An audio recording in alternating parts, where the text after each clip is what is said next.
and we are back at the cotton variety trial planted on May the 9th in Hutchinson County. Since we last visited, we've received about 1.3 inches of rain, and this field has been in bloom for about a week and a half. As we talk about the bloom stage, we know we are approaching the peak water use period. However, we are probably only looking at about 2 more weeks of peak water use. Now, of course, that does depend on a field by field basis on the stored soil moisture in each field.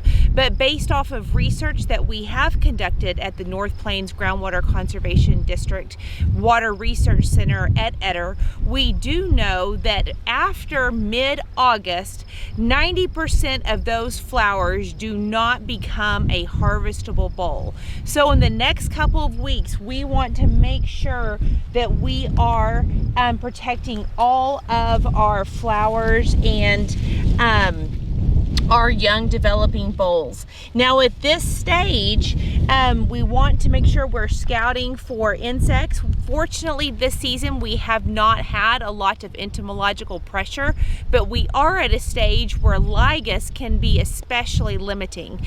Now this year in our trial, we have 10 different varieties, and 2 of the varieties are Thrive-On cotton varieties.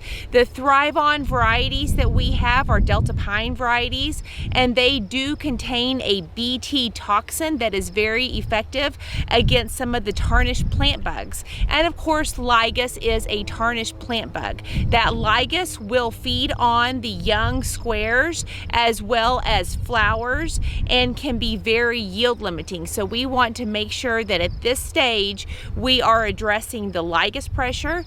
Of course, thinking about that we are approaching a peak water demand period in cotton, so be thinking about irrigation, as most of the cotton that we have this year is under irrigation. A lot of our acres are down, especially those dryland acres.